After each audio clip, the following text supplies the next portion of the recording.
اعوذ باللہ من الشیطان الرجیم، بسم اللہ الرحمن الرحیم۔ الحمدللہ رب العالمین والصلاة والسلام علی سید المرسلین وخاتم النبیین، اما بعد۔ صحیح بخاری باب کتاب النکاح،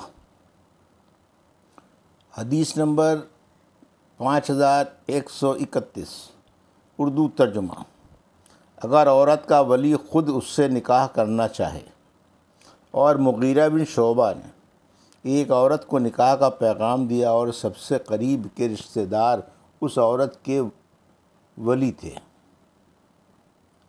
آخر انہوں نے ایک اور شخص عثمان بن ابی العاص سے کہا، اس نے ان کا نکاح پڑھا دیا، اور عبد الرحمن بن عوف نے ام حکیم بنت قارث سے کہا تو نے اپنے نکاح کے باب میں مجھ کو مختار کیا ہے، میں جس سے چاہوں تیرا نکاح کر دوں۔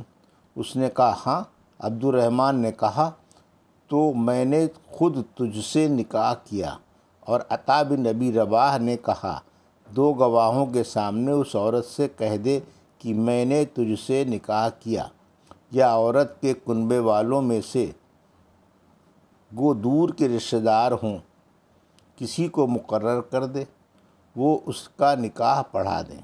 اور سہل بن سعد ساعدی نے روایت کیا کہ ایک عورت نے آن رسول صلی اللہ علیہ وسلم سے کہا، میں اپنے کو آپ کو بخش دیتی ہوں۔ اس میں ایک شخص کہنے لگا، یا رسول اللہ، اگر آپ کو اس کی خواہش نہ ہو تو مجھ سے اس کا نکاح کر دیجیے۔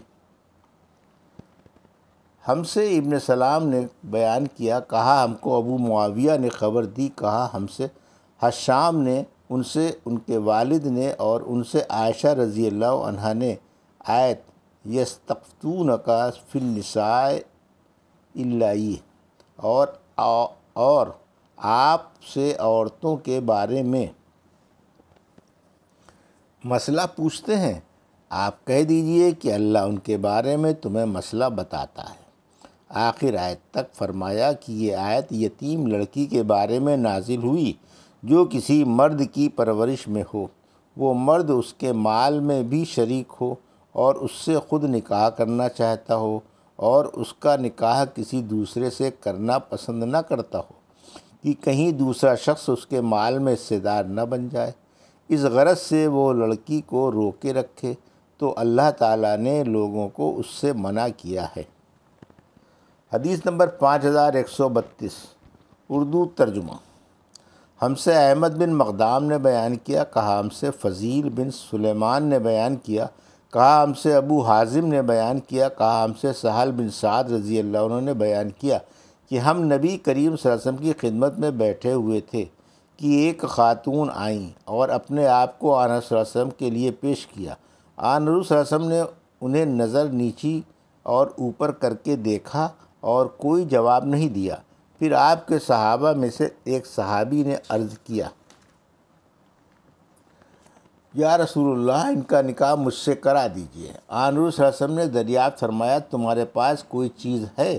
انہوں نے عرض کیا کہ میرے پاس تو کچھ بھی نہیں۔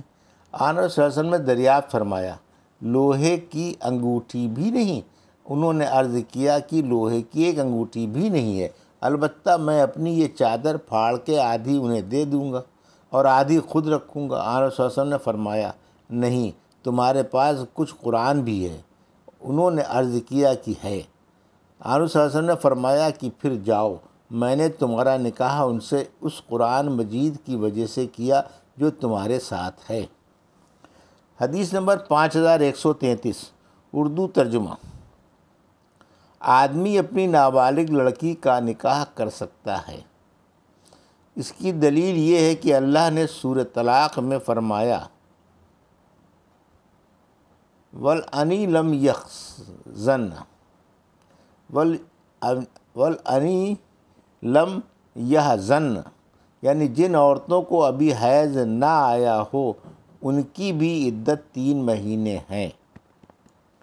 ہم سے محمد بن یوسف بیکندی نے بیان کیا، کہا ہم سے سفیان بن عینیہ نے بیان کیا، ان سے حشام بن عروہ نے، ان سے ان کے والد نے، اور ان سے حضرت عائشہ رضی اللہ عنہا نے کہ نبی کریم صلی اللہ علیہ وسلم نے جب ان سے نکاح کیا تو ان کی عمر 6 سال تھی، اور جب ان سے صحبت کی تو اس وقت ان کی عمر 9 برس کی تھی اور وہ 9 برس آپ کے پاس رہیں۔ حدیث نمبر 4134 اردو ترجمہ۔ باپ کا اپنی بیٹی کا نکاح مسلمانوں کے امام یا بادشاہ سے کرنا۔ اور حضرت عمر رضی اللہ عنہ نے بیان کیا کہ نبی کریم صلی اللہ علیہ وسلم نے حفصہ رضی اللہ عنہا کا پیغام نکاح میرے پاس بھیجا اور میں نے ان کا نکاح آن حضرت صلی اللہ علیہ وسلم سے کر دیا۔ ہم سے مولا بن اسد نے بیان کیا، کہا ہم سے وہب نے بیان کیا، ان سے حشام بن عروہ نے، ان سے ان کے والد نے، اور ان سے حضرت عائشہ رضی اللہ عنہا نے کہ نبی کریم صلی اللہ علیہ وسلم نے ان سے نکاح کیا تو ان کی عمر 6 سال تھی، اور جب ان سے صحبت کی تو ان کی عمر 9 سال تھی۔ حشام بن عروہ نے کہا کہ مجھے خبر دی گئی ہے کہ وہ آن رسول اللہ صلی اللہ علیہ وسلم کے ساتھ 9 سال تک رہیں۔ حدیث نمبر 5135 اردو ترجمہ۔ سلطان بھی ولی ہے، کیونکہ نبی کریم صلی اللہ علیہ وسلم نے فرمایا ہم نے اس عورت کا نکاح تجھ سے کر دیا اس قرآن کے بدلے جو تجھ کو یاد ہے۔ ہم سے عبداللہ بن یوسف تنیسی نے بیان کیا، کہا ہم کو امام مالک نے خبر دی، انہیں ابو حازم مسلم بن دینار نے، اور ان سے سہل بن سعد سعدی رضی اللہ عنہ نے بیان کیا کہ ایک عورت رسول اللہ صلی اللہ علیہ وسلم کے پاس آئی اور کہا کہ میں اپنے آپ کو آپ کے لیے ہبہ کرتی ہوں۔ پھر وہ دیر تک کھڑی رہی، اتنے میں ایک مرد نے کہا کہ اگر آن حضور صلی اللہ علیہ وسلم کو اس کی ضرورت نہ ہو تو اس کا نکاح مجھ سے فرما دیں۔ آپ صلی اللہ علیہ وسلم نے دریافت فرمایا کہ تمہارے پاس انہیں مہر میں دینے کے لیے کوئی چیز ہے؟ اس نے کہا کہ میرے پاس اس تہمت کے علاوہ اور کچھ نہیں ہے۔ آپ صلی اللہ علیہ وسلم نے فرمایا کہ اگر تم اپنا یہ تہمت اس کو دے دو گے تو تمہارے پاس پہننے کے لیے تہمت بھی نہیں رہے گا، کوئی اور چیز تلاش کر لو۔ اس مرد نے کہا کہ میرے پاس کچھ بھی نہیں ہے۔ آپ نے فرمایا کچھ تو تلاش کرو، ایک لوہے کی انگوٹھی ہی صحیح۔ اسے وہ بھی نہیں ملی تو آن صلی اللہ علیہ وسلم نے دریافت فرمایا کیا تمہارے پاس کچھ قرآن مجید ہے؟ انہوں نے عرض کیا کہ جی ہاں، فلاں فلاں فلاں صورتیں یاد ہیں۔ ان صورتوں کا انہوں نے نام لیا۔ صلی اللہ علیہ وسلم نے فرمایا کہ پھر ہم نے تیرا نکاح اس عورت سے ان صورتوں کے بدل کیا جو تم کو یاد ہیں۔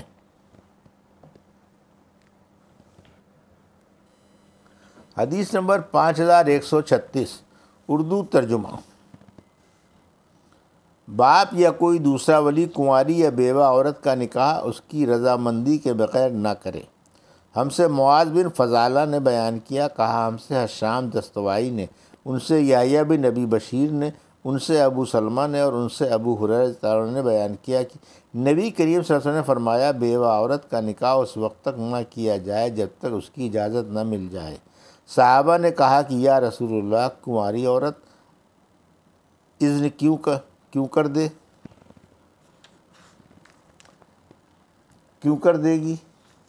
آن صلی اللہ علیہ وسلم نے فرمایا اس کی صورت یہ ہے کہ وہ خاموش رہ جائے، یہ خاموشی اس کا اذن سمجھی جائے گی۔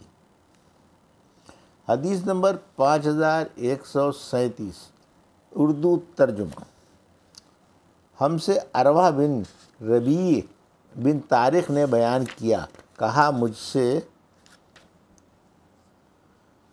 لیث بن سعد نے خبر دی، انہیں ابن ابی ملیکہ نے، انہیں حضرت عائشہ رضی اللہ عنہ کے غلام ابو عمرو ذکوان نے، اور ان سے حضرت عائشہ رضی اللہ عنہ نے کی۔ انہوں نے عرض کیا یا رسول اللہ، کنواری لڑکی کہتے ہوئے شرماتی ہے۔ آن صلی اللہ علیہ وسلم نے فرمایا کہ اس کا خاموش ہو جانا ہی اس کی رضامندی ہے۔ حدیث نمبر 5138 اردو ترجمہ۔ اگر کسی نے اپنی بیٹی کا نکاح، وہ کنواری ہو یا بیوہ، جبراً کر دیا تو یہ نکاح باطل ہوگا۔ ہم سے اسماعیل بن ابی اویس نے بیان کیا، کہا کہ مجھ سے امام مالک نے بیان کیا، ان سے عبد الرحمن بن قاسم نے، ان سے ان کے والد نے، ان سے عبد الرحمن اور مجمع نے، جو دونوں یزید بن حارثہ کے بیٹے ہیں، ان سے خنسہ بنت خزام انصاریہ رضی اللہ عنہ نے کہ ان کے والد نے ان کا نکاح کر دیا تھا۔ وہ شیبہ تھیں، انہیں یہ نکاح منظور نہیں تھا، اس لیے رسول اللہ صلی اللہ علیہ وسلم کی خدمت میں حاضر ہوئیں۔ آن رسول اللہ صلی اللہ علیہ وسلم نے اس نکاح کو فسخ کر ڈالا۔ حدیث نمبر 5139، ہم سے اسحاق بن راہویہ نے بیان کیا، کہا ہم کو یزید بن ہارون نے خبر دی، کہا ہم کو یحییٰ بن سعید انصاری نے خبر دی، ان سے قاسم بن محمد نے بیان کیا، ان سے عبد الرحمن بن یزید اور مجمع بن یزید نے بیان کیا کہ خزام نامی ایک صحابی نے اپنی ایک لڑکی کا نکاح کر دیا تھا، پھر پچھلی حدیث کی طرح بیان کیا۔ یہ تھی صحیح بخاری باب کتاب النکاح کی حدیث نمبر 5131 سے 5139 کا اردو ترجمہ جو ابھی آپ نے سماعت فرمایا۔ اللہ سے دعا ہے کہ اللہ میں حدیثوں کی صحیح سمجھ عطا فرما اور ان پر عمل کرنے کی توفیق عطا فرما، آمین یا رب العالمین۔